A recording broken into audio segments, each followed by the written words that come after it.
పతాక స్థాయికి పేలుళ్లతో దద్దరిల్లిన టెహ్రాన్. ఇక ఇరాన్ ప్రభుత్వ టీవీ కార్యాలయంపై ఇజ్రాయెల్ దాడి. ప్రతిగా 100కు పైగా బాలిస్టిక్ క్షిపణులను ప్రయోగించిన ఇరాన్. అమెరికా దౌత్య కార్యాలయాన్ని తాకిన క్షిపణి. ఇజ్రాయెల్ దాడుల్లో ఐఆర్జీసీ నిఘా సంస్థ అధిపతి మృతి చెందింది. ఇజ్రాయెల్ ఇరాన్ మధ్య యుద్ధం 4వ రోజైన సోమవారం పతాక స్థాయికి చేరుకుంది. ఇజ్రాయెల్ పైకి ఇరాన్ ఏకంగా 100కు పైగా బాలిస్టిక్ క్షిపణులను ప్రయోగించింది. దీంతో టెల్ అవీవ్, హైఫాతో పాటు ఇతర నగరాల్లోనూ భారీ పేలుళ్ల శబ్దాలు వినిపించాయి. 8 మంది పౌరులు మృతి చెందారని, 300 మందికి పైగా గాయపడ్డారని ఇజ్రాయెల్ ఆరోగ్య శాఖ పేర్కొంది. టెల్ అవీవ్లోని అమెరికా దౌత్య కార్యాలయం సమీపంలోనూ క్షిపణి పడింది. అయితే ఈ ఘటనలో ఎవరికీ గాయాలు కాలేదు. ఇజ్రాయెల్ ధీటుగానే స్పందించింది. టెహ్రాన్ గగనతలంపై ఇజ్రాయెల్ యుద్ధ విమానాలు స్వైర విహారం చేశాయి. బాంబుల వర్షం కురిపించాయి. ఆదివారం దాడుల్లో ఇరాన్ రివల్యూషనరీ గార్డ్స్ కోర్ నిఘా ఉపాధిపతిని మట్టుబెట్టిన ఇజ్రాయెల్ సోమవారం ఏకంగా ఇరాన్ అధికారిక టీవీ భవనంపై క్షిపణిని ప్రయోగించింది. టీవీ స్టూడియోలో మహిళా న్యూస్ రీడర్ వార్తలు చదువుతున్న సమయంలో ఈ దాడి జరగడం గమనార్హం. అంతకు ఇక్కడ మహిళ వార్తలు చదువుతూ ఉంటే అది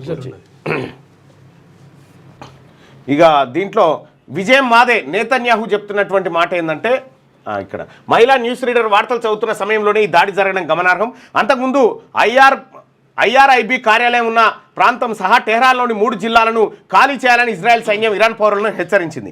విజయం మాదే అని నేతన్యాహు చెప్తా ఉన్నాడు.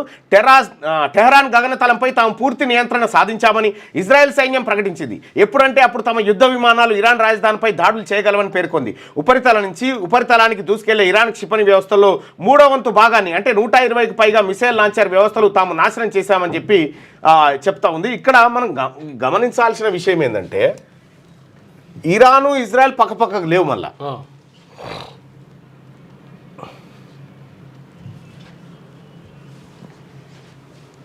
ఇక్కడ ఇరాను ఇజ్రాయెల్ పక్కపక్కకు అసలే లేవు.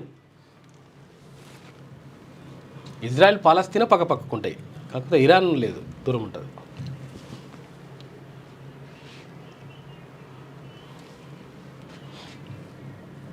ఇజ్రాయెల్ కదా, ఇజ్రాయెల్ ఇరాన్.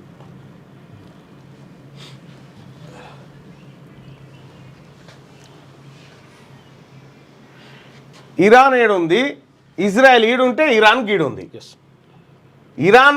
ఇరాకు దాటి అవతలికి పోవాలి. దాదాపు 2000 కిలోమీటర్ల గ్యాప్ ఉంది ఈ రెండు. అంటే 2000 కాకుండా ఒక 1000 అయితే గ్యాప్ ఉంది అనుకో.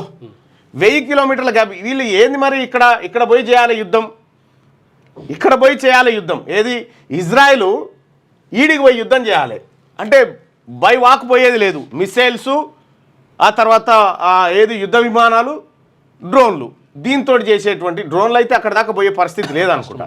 సో ఈ రకంగా ఈ యుద్ధ వాతావరణం కనిపిస్తూ ఉంది ఇటువైపు.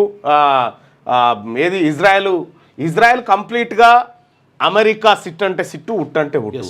అటు ఇరాన్కు మేము మద్దతు ఇస్తున్నట్టుగా పాకిస్తాన్లోని ఓ నాయకుడు చెప్తా ఉంటే అమెరికా ఆగ్రహానికి గురవుతామేమో అనేటువంటి ఒక పరిస్థితి ఉంది. మొత్తానికి ఇది 3వ ప్రపంచ యుద్ధానికి ఏది నాంది పలికినట్టు కనిపిస్తూ ఉంది ఈ యుద్ధాన్ని చూస్తూ ఉంటే. ఇక్కడ ఇంకా ఇక అటు ఇరాన్ మీద కానీ ఈ ఏరియాలో విమానాలు తిరిగితే ఒట్టిగా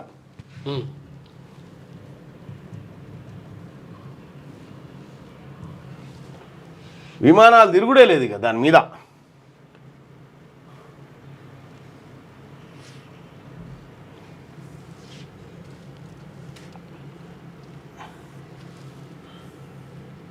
ఇగో అసలే లేవు. ఇరాన్ పైన అసలు యుద్ధాలే తిరుగుతలేవు. మీరు చూడొచ్చు, ఏది మన విమానాలు పోతలేవు. ఇది ఇరాక్ రెండు దగ్గర. ఇక్కడ మొత్తం ఇరాన్ గగనతలం అంతా ఖాళీగా ఉంది. అసలు ఏవి ప్యాసింజర్ విమానాలు కానీ కార్గో విమానాలు కానీ ఏం పోవట్లేదు. ఇగో ఇజ్రాయెల్ అటు ఇటు ఇజ్రాయెల్ దగ్గర పోతున్నాయి కానీ ఇజ్రాయెల్ మీద కూడా తిరుగుతలేవు అవి.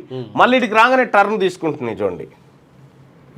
ఇగో ఇది ఇజ్రాయెల్ ప్రాంతం.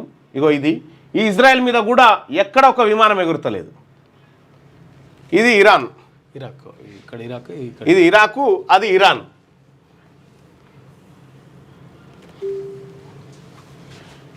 ఇరాన్ మీదకి వెళ్ళి ఒక్కటి కూడా విమానం పోయే పరిస్థితి కనిపిస్తలేదు, పోతలేదు కూడా. సో యుద్ధం ఏ స్థాయిలో ఉందో అర్థం చేసుకోవచ్చు మనం దీంట్లో కూడా. ఇప్పుడు ఈ విమానం ఉంది, ఈ విమానం ఎక్కడ పోతుంది, ఏం కథ, గాజియాంటేట నాట్ అవైలబుల్ ఇది అని చెప్పి చెప్తా ఉంది.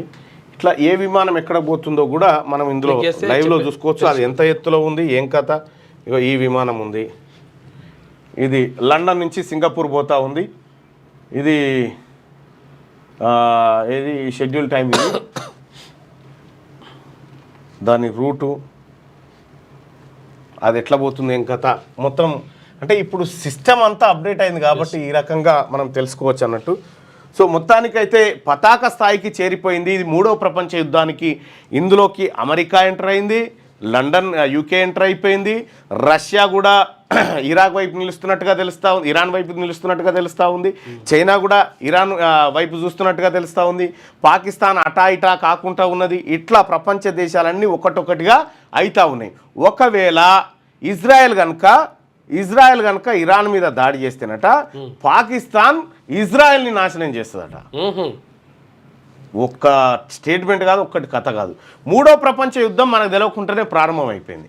6వ తరగతి నుండి 10వ తరగతి విద్యార్థులకు గొప్ప అవకాశం. ఏపీ, తెలంగాణ మరియు సిబిఎస్ఈ విద్యార్థులకు ఎలాంటి అడ్మిషన్ ఫీజు లేకుండా సంవత్సరానికి కేవలం 1000 రూపాయలకే ఐఐటీ స్టాండర్డ్స్ తో ఆన్లైన్ ట్యూషన్స్ చెప్పబడును. 15 ఏళ్ల సుదీర్ఘ అనుభవం గల ఫ్యాకల్టీతో క్లాసులు నిర్వహించబడును. ఇప్పుడే ప్లే స్టోర్ నుండి ధర్మవాహిని యాప్ ని డౌన్లోడ్ చేసుకోండి. వివరాలకు సంప్రదించండి 7893051526.